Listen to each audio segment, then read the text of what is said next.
Bienvenidos a este video. Mi nombre es Edith Yamile Ortiz Hernández y soy alumna de la carrera de Ingeniería en Biotecnología en UPIG. En esta ocasión presentaré el tema extracción líquido-líquido multietapa contracorriente mediante el método Alders y Hunter-Nash, correspondiente a la materia de bioseparaciones fluido-fluido. A lo largo de esta presentación explicaré los conceptos más importantes, su fundamento teórico y algunas aplicaciones relevantes, esto con el objetivo de facilitar la comprensión del tema. Espero que este material sea de utilidad y sin más por el momento, y si estás preparado, comencemos. ¿Pero qué es la extracción líquido-líquido? La extracción líquido-líquido, también conocida como extracción con disolventes, consta de la separación de los constituyentes de una mezcla líquida por contacto con otro líquido inmiscible denominado disolvente. El tipo de extracción más simple es el que está constituido por un sistema ternario donde la alimentación se compone a su vez de dos componentes miscibles, que son el portador y el soluto, y por otro lado se encuentra el disolvente, que en este caso se considera como un compuesto puro. Aterrizando este concepto a la imagen que tenemos en pantalla, en el primer vaso de precipitado podemos observar un líquido amarillo, el cual es el solvente portador. En él se encuentran suspendidas partículas rojas que corresponden al soluto, es decir, nuestro compuesto de interés durante todo este proceso. Para nosotros poder extraer esas partículas, agregaremos ahora un solvente que es el solvente extractor, el cual deberá de ser aún más afín a las partículas que el mismo solvente portador, para de esta forma poder extraerlas con mucho mayor facilidad. Una vez se mezclan ambos solventes, se va a generar el reparto del soluto, es decir, una parte que se espera sea muy pequeña se quedará con el solvente portador, mientras lo demás se irá con el solvente extractor, generándose así dos fases, que es la fase de extracto, la cual es el solvente extractor más el soluto, que se espera este sea la mayor cantidad, y por el otro lado está la fase de refinado, en la cual está compuesta por el solvente portador y se espera que sea muy pobre en soluto. Después de la extracción, la fase de refinado aún contiene cierta cantidad del producto deseado, el proceso se suele repetir hasta poder rescatar la mayor parte del soluto. A esto se le llama un proceso multietapa. En cuanto a sus aplicaciones, tiene una amplia variedad de aplicaciones, sin embargo solamente mencionaré algunas. En la industria química se utiliza para la recuperación de compuestos orgánicos de soluciones acuosas, purificación de ácidos orgánicos, alcoholes o solventes, separación de aromáticos y parafinas y la eliminación de impurezas. En la industria metalúrgica, para la recuperación de materiales como cobre, uranio, níquel y cobalto o separación de tierras raras. En la industria alimentaria, se utiliza para la extracción de aceites vegetales de semillas, eliminación de cafeína del café o té e incluso para la obtención de aromas, colorantes o compuestos naturales. Pero Edith, ¿esto tiene alguna aplicación en biotecnología? Pues déjame decirte que sí, sí la tiene. Se utiliza para la recuperación de antibióticos como lo son penicilina o tetraciclina, para purificar proteínas y enzimas, para la extracción de metabolitos secundarios, ejemplo de ellos los alcaloides, flavonoides o pigmentos naturales, así como para la recuperación de vitaminas y compuestos bioactivos. Y, pues, ¿por qué no? También para el tratamiento de productos de fermentación. Adentrándonos un poco más en factores que interfieren en el proceso, tenemos la influencia del pH, ya que muchos de los solutos que se desean aislar son ácidos o bases débiles, por lo que su extracción puede ser fuertemente afectada por cambios en el pH. Como primer lugar, tenemos una reacción en la cual el ácido débil se disocia de la siguiente manera. De ahí podemos obtener la constante de disociación Ka, que está dada por la siguiente ecuación. Sin embargo, cuando el ácido débil se distribuye en dos fases, una orgánica correspondiente al extracto y una acuosa correspondiente al refinado, el coeficiente de partición aparente agrupa las concentraciones de forma ionizada y no ionizada, que es lo que podemos ver aquí.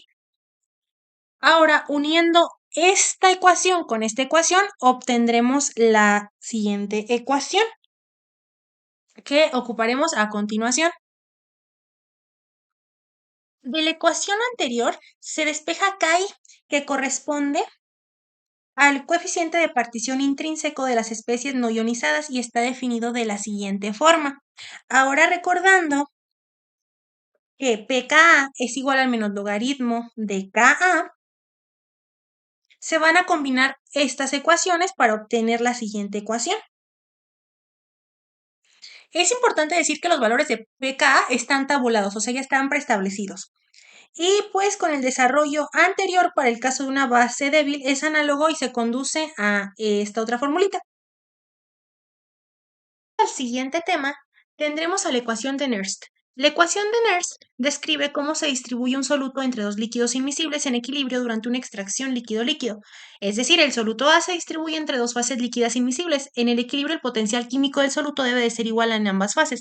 Es decir, mu subíndice A corresponde al potencial químico del soluto en la fase 1 y mu subíndice A2 corresponde al potencial químico del soluto en la fase 2 y estos dos se deberán de igualar. El potencial químico de un soluto en una solución se expresa de la siguiente forma, en donde tenemos que μ0 subíndice A es el potencial químico estándar, mientras que R es la constante universal de los gases de la temperatura absoluta y alfa subíndice A es la actividad del soluto. Es así como podremos obtener dos ecuaciones, una para el soluto en la fase 1 y otra para el soluto en la fase 2. Como siguiente paso se va a dividir todo entre RT. Por lo tanto, RT que teníamos del lado izquierdo se elimina y nos quedaría dividiendo RT del lado derecho. Si lo queremos ver de otra forma, se puede tomar como que se despejó RT. Sin embargo, diríamos por términos correctos matemáticos que se dividió entre RT. El término del lado derecho es constante a temperatura fija, por lo que lo vamos a denominar K. Y del otro lado nos quedaría esta división, la cual corresponde al alfa sub A de la fase 1 y al alfa sub A de la fase 2. Como lo mencioné en un principio, el tipo de extracción más simple es el que está constituido por sistemas ternarios. En este caso, ¿cómo es que se resuelve un problema que está con este tipo de sistemas? Pues la respuesta es con una herramienta que se llama el diagrama ternario, el cual es una representación gráfica en forma de triángulo equilátero que se utiliza para mostrar la composición de mezclas formadas por tres componentes. En cuanto a sus elementos, en los vértices vamos a tener los componentes puros, es decir, al 100%. En el vértice A tendríamos al solvente portador, en el vértice B al solvente extractor y en el vértice C tendríamos al soluto.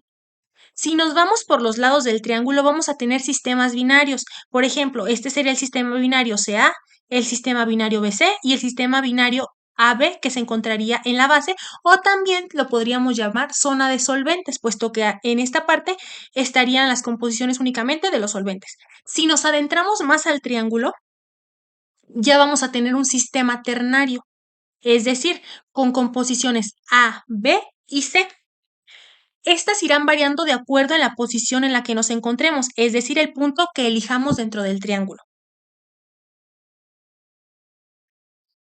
Para que se pueda entender un poco mejor, aquí ya tenemos un ejemplo donde el diagrama está aplicado para un problema en específico, el cual únicamente nos va a servir para identificar las partes del diagrama.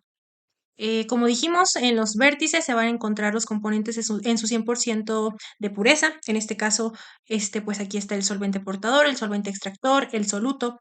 Vamos a tener una curva binodal. La curva binodal es el área de color amarillo. Esta curva está formada por las composiciones de refinado y extracto. Dentro de ella existe la zona de inmisibilidad. Ahora bien, tenemos un punto de mezcla. El punto de mezcla representa la composición global de una mezcla de tres componentes, A, B y C, en un sistema pues de extracción líquido-líquido, el cual es nuestro caso. Y tenemos líneas de reparto, que son estas. Estas líneas lo que hacen es conectar puntos entre las fases en equilibrio. Y pues en extracción líquido-líquido nos van a ser útiles para las composiciones de las fases de refinado y extracto. Una vez dicho todo lo anterior, vamos a ver cómo se puede aplicar para la solución de un problema. El enunciado dice lo siguiente: en una refinería petroquímica, una corriente de queroseno contiene una cantidad considerable de compuestos aromáticos, los cuales son benceno, tolueno y xileno. Estos afectan la calidad del combustible y deben ser reducidos antes de su comercialización. Para mejorar la pureza del queroseno, se utiliza un proceso de extracción líquido-líquido empleando dióxido de azufre líquido como solvente extractor, debido a su alta afinidad por los compuestos aromáticos. Una corriente de 2000 kilogramos por hora de mezcla de aromáticos queroseno contiene 40% en peso de aromáticos y 60% en peso de queroseno. Esta corriente se alimenta a un sistema de extracción líquido-líquido operando a 20 grados centígrados, donde entra en contacto a contracorriente con dióxido de azufre puro. Se nos pide determinar dos cosas. La primera, la cantidad mínima y máxima de dióxido de azufre necesaria para efectuar la extracción. B, el número de etapas teóricas de equilibrio requeridas si se desea que el refinado final solo contenga 8% en peso de compuestos aromáticos. Asimismo, se nos está proporcionando una tabla en las cuales se nos da el porcentaje de peso de cada uno de los componentes en la etapa de refinado y en la etapa de extracto.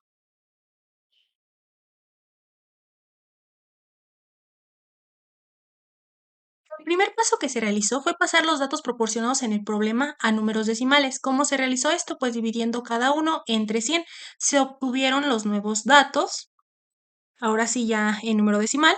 Y aquí va a resultar importante mencionar que a lo largo de todo el procedimiento voy a estar diferenciando por color las etapas. En este caso, al refinado le dejé un color rosa y al extracto un color verde. Esto para evitar confusiones. Los datos que obtuvimos los vamos a introducir a un software llamado ProSim. Se realiza de la siguiente forma, se selecciona la opción, en este caso yo seleccioné colocar líneas, le puse el nombre a esas líneas que sería mi reparto y pues coloqué todos los datos obtenidos. Esto se va a estar haciendo a lo largo de todo el procedimiento. Sin embargo, solamente lo voy a mencionar ahorita para no hacerlo tan tedioso y tan repetitivo. Así que cada que yo mencione que algo se va a meter a ProSim, me refiero a hacer esto y pues en el diagrama ternario de ProSim se verá reflejado la acción que yo estoy haciendo. Una vez dicho esto, pues vamos al siguiente paso. Bueno, ya obtuvimos nuestras líneas de reparto, las cuales se encuentran internamente en la campana. Ahora sigue realizar el cierre de campana del lado del refinamiento. ¿Cómo se hace esto? Vamos a tomar los datos del refinamiento, que son los que están de este lado. Cada fila corresponde a un punto. Entonces, para nosotros poder generar líneas que nos cierren esa campana, lo que vamos a hacer es tomar este punto, que es este, y unirlo con el siguiente, que sería este. Ahora ese mismo punto es el que sigue para no generar cortes y agarramos el tercero y lo ponemos al lado del segundo y así vamos a hacer esto sucesivamente con estos datos. Lo que estamos haciendo aquí es darle la instrucción a ProSim de une este punto con este punto mediante una recta y así sucesivamente. Es así como podemos ver que cerramos ya esta parte de la campana que corresponde al lado de refinamiento. Esto se repite ahora con los datos que tenemos para la zona de extracción, que son estos. De igual forma se van a acomodar. Este se une con este, que se ve aquí. Ahora este se une con el siguiente, que es lo que se ve de esta forma. Y así sucesivamente. Estos datos que están en verde son los que se van a introducir a ProSim para darle la instrucción de que cierre el otro lado de la campana, que sería el lado de extracto que corresponde a este lado de acá. Así que, como podemos ver, aquí ya tenemos la campana totalmente cerrada.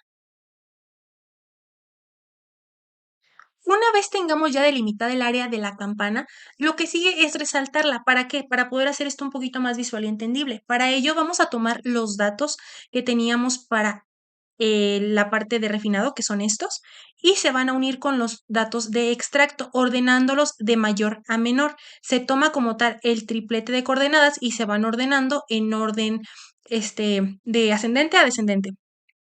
Ya que se tiene esta nueva tabla, se va a introducir en ProSim dándole la instrucción de que se identifique como una zona de área. Y lo que va a hacer es resaltar esa área, pues en un color distinto, que en este caso podemos elegir el color que más nos guste y sobre todo que no nos vaya a interferir porque más adelante tenemos que utilizar muchísimas más líneas y pues si no puede resultar un poquito revoltoso. En este caso elegí el azul porque pues combinaba vaya con la presentación. Ahora lo que sigue es aplicar el método de Alders, el cual es un método gráfico que nos va a ayudar a realizar interpolaciones dentro del proceso. ¿Qué podemos hacer con él? Interpolar líneas de reparto cuando no se tienen todos los datos experimentales o encontrar las fases conjugadas, es decir, la composición del extracto y la composición del refinado. En pocas palabras, nos va a facilitar el diseño y el cálculo de procesos en la extracción líquido-líquido, pues mediante el diagrama ternario. ¿Qué es lo que se hace aquí? En este caso tenemos estos datos que son los datos del refinamiento y estos datos que son los datos del extracto. Se toman estos datos tal cual, no se les hace nada más. Y en este caso se van a tomar los datos del solvente portador, que son estos, y se van a copiar y pegar a un costado, tanto para el refinado como para el extracto. Como siguiente paso, se van a tomar ahora los datos del solvente de extracción de la parte del extracto y estos se colocarán tanto para refinado como para extracto. Como último paso, esta columna se obtiene realizando la operación de 1 menos el solvente de extracto menos el solvente portador. Y así nos estará dando esta diferencia. Ahora, como siguiente paso, se tomará esta nueva tabla, se introducirá ProSim y se estará generando las líneas con las cuales podremos aplicar el método de Alders, que son estas que podemos ver aquí. Vértices, los cuales se podrán unir con una línea llamada línea conjugada, que es la que se muestra a continuación. En este caso, aquí ya está. ¿Cómo es que obtuvimos esa línea conjugada? Pues lo que se hizo básicamente fue tomar estos datos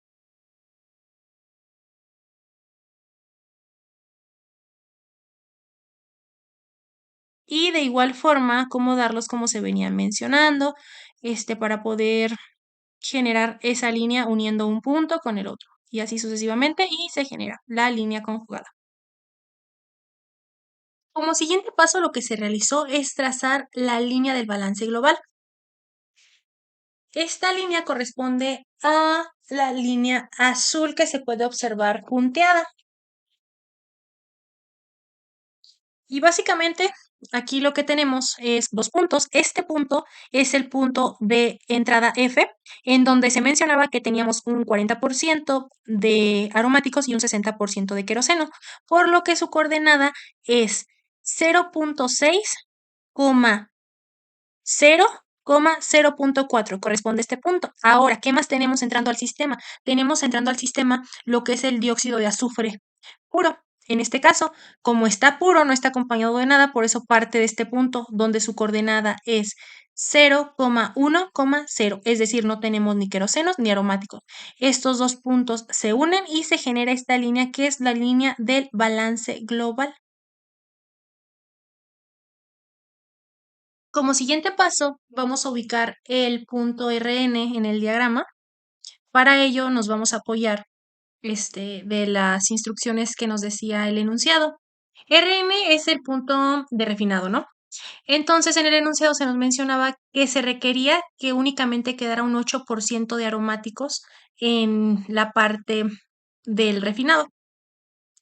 Para ello vamos a buscar en qué parte del diagrama en la bifase de queroseno y aromáticos, en la coordenada C que corresponde a aromáticos queda 0.08, pues porque sería el 8%. En este caso, aquí ubicamos este punto, el punto rojo, en el cual efectivamente tenemos un 8% de aromáticos y ya pues por añadidura vienen las demás coordenadas que serían la del queroseno y la del SO2. Básicamente ya que ubicamos el punto podemos continuar. Y ya que estamos hablando de condiciones mínimas, pues vamos a obtener el punto de extracto mínimo. Para ello, nos vamos a colocar en el punto inicial de la entrada, que es este, y mediante la interpolación con Alders, que en este caso pues nos tocó la suerte de que coincidiera con una de las líneas justo, pues vamos a seguir, vamos a bajar y en este punto subiremos, ya estamos del otro lado y aquí está nuestro punto de extracto mínimo. Una vez que se encontró ese punto de extracto mínimo, vamos a unir Rn, que si recordamos era el punto de refinado, con el punto de extracto mínimo. ¿Para qué? Lo que queremos ver es que esta línea, en este caso, que es lo que hicimos, es la línea naranja, ver en qué punto está intersectando con la línea de balance global, que si recordamos es esta línea azul. En este caso están intersectando aquí. ¿Qué va a indicar esa intersección? Esa intersección corresponde al punto de mezcla mínimo. En este caso ya tenemos aquí marcado y estas son sus coordenadas. Ya que conocemos las coordenadas del punto mínimo de mezcla, quiero que prestes especial atención en la coordenada de C, ya que es la que estaremos utilizando para lo que sigue. Conociendo la composición de los aromáticos, es decir, del compuesto C en el punto mínimo de mezcla, podemos plantear balances para conocer la cantidad mínima de SO2 que se necesitará. Es así como aquí planteo un balance global en la cual tenemos la entrada F, que es donde entra el solvente portador con el soluto, y una entrada S, que es donde está entrando el solvente extractor puro. Igual a ello, es decir, la salida, pues vamos a tener una etapa de extracto y de refinado. Esto, por conveniencia, lo vamos a igualar a un punto M, que es donde se está mezclando, ya sea, si lo queremos ver de esta forma, pues F con S o E y R. Ahora vamos a estar proponiendo un balance para C, que es el compuesto en el cual nos vamos a basar para hacer todos los cálculos.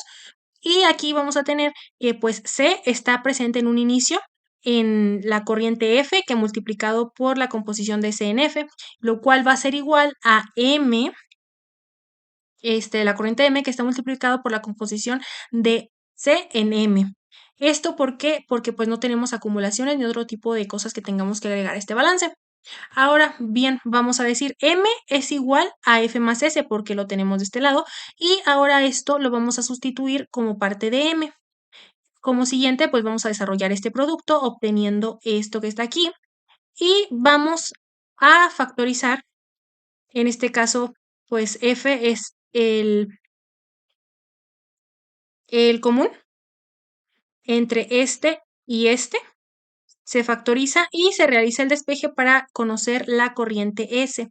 Todos los demás datos ya los conocemos, por lo cual solamente sustituimos y obtenemos que S mínimo tendría que ser 388.05 kilogramos por hora, lo cual, si recordamos, era el primer inciso que se nos pedía resolver en el ejercicio, por lo cual, pues esta sería la respuesta.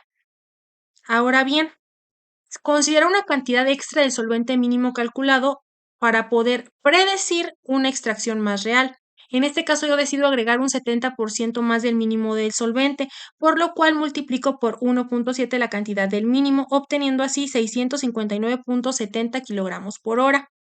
Voy a utilizar el balance nuevamente de C, pero en este caso lo que voy a despejar es XM para conocer qué composición yo debería de estar teniendo en ese punto de mezcla 1. Y es así como yo sé que tengo que tener 0.2985. Ahora lo que hago es, en la línea del balance, voy a ubicar el punto donde la coordenada C sea igual a 0.2985, ya que este será el punto de mezcla 1, que es este puntito que tenemos por aquí, color magenta. Ese es el punto de mezcla 1.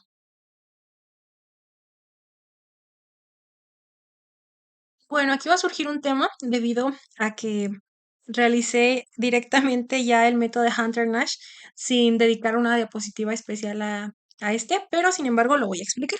Bueno, el método Hunter-Nash es un método gráfico utilizado en la extracción líquido-líquido para poder calcular el número de etapas teóricas que se necesitan para un proceso de extracción multietapa, en este caso pues de nueva cuenta utilizando el diagrama ternario. ¿Qué es lo que se hizo aquí? El método, ya aplicándolo, son estas líneas que se pueden observar, donde básicamente estoy uniendo el punto de extracto mínimo con F, que es el puntito que está acá, y lo estoy exteriorizando hasta lo más que se pueda, todavía sin saber hasta dónde. Y se pone otra línea que en este caso tendría que ser del solvente extractor puro, que sería S, que pase por Rn y de igual manera se va a extender infinitamente hasta que estas dos líneas se crucen en un punto. Este punto se llama punto DP. En el caso del punto DP, lo que quiere decir es el punto D, es un punto de referencia, básicamente, y pues el punto P es un punto que se podría decir es el punto de mezcla de alimentación y solvente. El punto D, el punto usado para realizar el balance de materia y trazar las etapas en el diagrama ternario. Y pues en base a esto va a ser otro método que estaremos utilizando para poder encontrar el número de etapas que tenemos que llevar a cabo para poder llegar al objetivo que se nos planteó en un inicio. Y bueno, para no hacer tan largo y tedioso esto, si pudiéramos definir esto como un mecanismo, pues primero sería aplicar Hunter-Nash, seguido de Alders, encontramos un nuevo punto y se vuelve a realizar este ciclo. Es así como vamos a hacer las iteraciones necesarias hasta llegar al punto que deseemos. En este caso, lo que queríamos es que nuestro refinado no tenga más del 8%. Es decir, que nuestro refinado llegue a más abajo más bien de este puntito que habíamos identificado como el RN.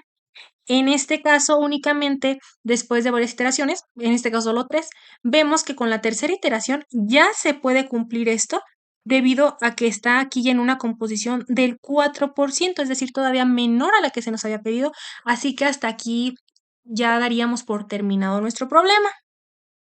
Y como resultado final, tenemos el diagrama que quedó de esta forma. 3 iteraciones son las necesarias, por lo tanto, el proceso tendría que ser de 3 etapas. Y para concluir, me gustaría dar una pequeña reflexión sobre el uso de las herramientas digitales.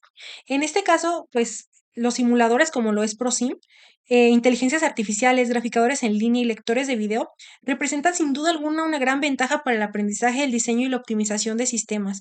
Estas herramientas nos permiten analizar los fenómenos complejos sin necesidad de, pues, realizarlos inmediatamente, lo que reduce costos, tiempos y riesgos.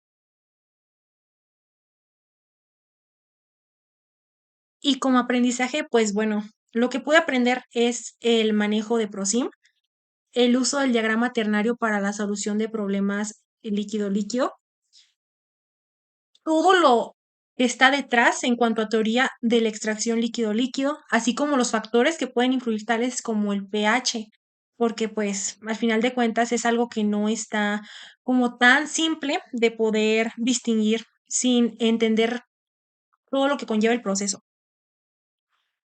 Y pues básicamente esa sería mi conclusión. Y pues aquí les presento las referencias bibliográficas que se estuvieron utilizando para poder realizar esta exposición. Y aprovecho para realizar un agradecimiento al profesor Luis Miguel, que como tal no está como una referencia escrita, pero le hago el agradecimiento verbal por la forma en que hace ver estos temas tan sencillos y sus excelentes explicaciones, profe. De verdad, muchas gracias porque estos temas de sencillo no tienen nada, pero son muy importantes y pues esperemos seguir aprendiendo mucho más. Por mi parte, esto sería todo. Agradezco tu atención, espero este video haya sido de tu total agrado y sobre todo que te sea de utilidad. Te invito a dejarme un like y un comentario. Y bueno, te recuerdo que yo soy Edith, tu bióloga de confianza y nos vemos hasta la próxima.